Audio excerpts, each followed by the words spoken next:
The storm over the Pacific was unlike anything Captain Ethan Cole had ever seen in his 10 years flying commercial jets. Lightning danced across the clouds like veins of fire, the turbulence rattling the plane so violently that passengers screamed and clutched their seats. Ethan's knuckles were white around the yoke. To the world, he was just a commercial pilot for Pacific Air, a single dad trying to make ends meet. But inside, something deeper stirred, an instinct honed in another life, a life he had sworn to leave behind. "Ladies and gentlemen, please remain calm," his voice crackled through the intercom, steady as stone. "We're going to get through this." His co-pilot, Liam Porter, glanced at him nervously.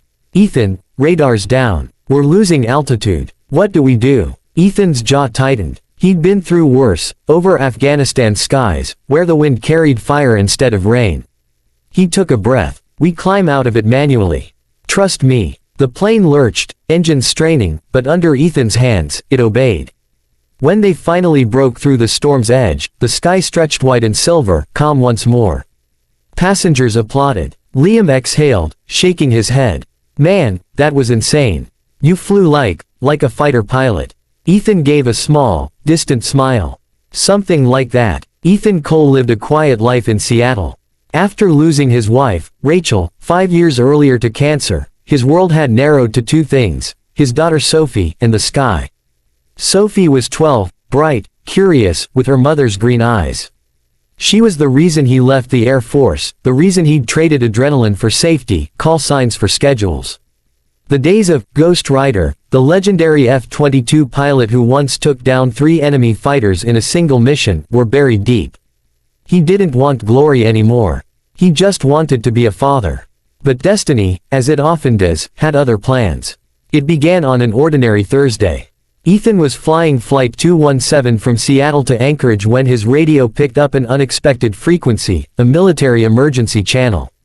That should have been impossible. Then came a frantic voice.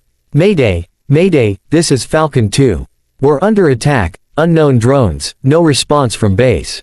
Liam frowned. "That's Air Force chatter. What's it doing on our band?"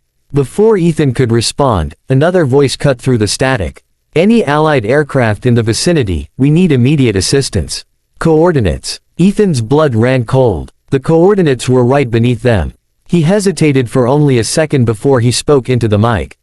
"This is civilian aircraft Pacific 217. I'm picking up your transmission. Confirm your position." The young pilot's voice cracked. "Who is this?" Ethan's tone shifted, calm, commanding, unmistakably military. "Just tell me what you need, son." There was silence. Then, "Who am I speaking to?" Ethan paused, memories flooding back. Then he said it, the name he'd buried for years. "This is Ghost Rider." The radio went dead silent. Then came a breathless whisper from the other side. "Sir, it can't be. Ghost Rider's a legend." Within minutes, the situation escalated. A squadron of F-22s was engaged with unidentified autonomous drones that had somehow infiltrated U.S. airspace.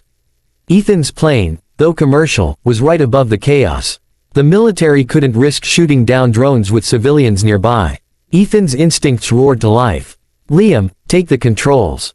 Hold altitude. I need to coordinate with ground control." He switched frequencies, contacting the Air Force base directly. Old access codes he thought he'd forgotten rolled off his tongue like second nature. There was shock on the other end, disbelief that Ghost Rider was alive and flying a passenger jet. Within moments, Ethan was guiding the F-22s remotely, using the plane's radar and his knowledge of combat formations to direct the young pilots through the storm of enemy fire. "Falcon 1, roll right. 2, dive and climb at my mark, now." His voice became the steady center of chaos, a ghost from the past leading his successors to safety. "Whoever you are," one pilot gasped through static, "you just saved our lives." Ethan's eyes softened. "No, you saved yourselves. I just reminded you how to fly." When the skies cleared and the drones were neutralized, word spread fast. A civilian pilot named Ethan Cole had intercepted military comms and helped save an entire squadron. The Air Force wanted answers. By the time he landed in Anchorage, men in uniform were waiting. "Captain Cole," one asked, "or should we say, Ghost Rider?" Ethan sighed, glancing toward Sophie, who had just arrived at the airport to greet him. "I'm just a dad now," he said quietly. That's all I ever wanted to be. But the world had other ideas. The story went viral, the commercial pilot who saved fighter jets. Reporters camped outside his home. The Pentagon offered reinstatement. And young pilots began sending him messages, calling him, "Sir," asking for advice, for guidance. At first, Ethan wanted to retreat. But Sophie, wise beyond her years, said, "Dad, Mom always told me you were brave because you helped people. Maybe that's what you're meant to do, again." Those words hit harder than any turbulence ever could. So Ethan returned, not to war, but to teach. He joined the Air Force Academy as a flight instructor, training a new generation of pilots not just to fight, but to protect, to think, to care. Every time a cadet called him Ghost Rider, he'd smile and say, "Just Ethan, please." But when he walked into the simulator bay and saw those young faces, hungry, nervous, full of hope, he felt Rachel's presence beside him. And for the first time in years, peace replaced guilt.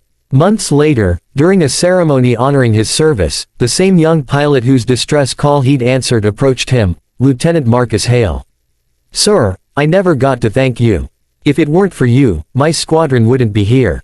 Ethan clasped his shoulder. "You owe me nothing, son. Just promise me something. When it's your turn to guide someone, do it with courage and heart." Marcus nodded, eyes wet. "Yes, sir." As the national anthem began to play, Ethan looked up at the sky, vast, endless, forgiving. Sophie stood beside him, holding his hand tightly. "Dad," she whispered, "they call you Ghost Rider because you saved people, right?" He smiled softly. "No, sweetheart. They call me that because I never stopped flying for what mattered most."